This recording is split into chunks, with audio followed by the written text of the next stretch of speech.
আশ্রয় চাহি আল্লাহর, যেন শয়তান দূরে রয়। শুরু করিলাম আল্লাহর নামে, দয়ালু করুণাময়। সূরা বাকারা, আয়াত 20-22। বিদ্যুৎ কাড়ে দৃষ্টি তাদের প্রায়, আলোতে তাহারা পথ চলে আর আধারে থেমে দাঁড়ায়।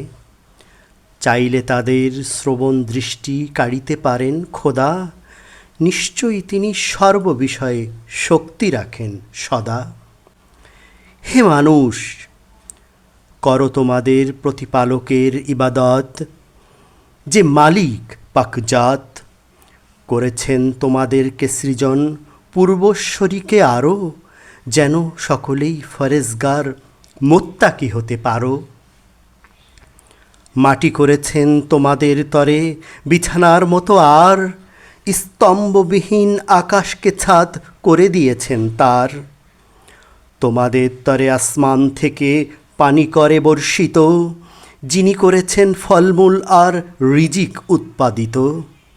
জেনে শুনে তাই কাহাকেও দাঁড় করো না তাহার মতো। সাদাকাল্লাহুল আলিয়্যুল আযীম।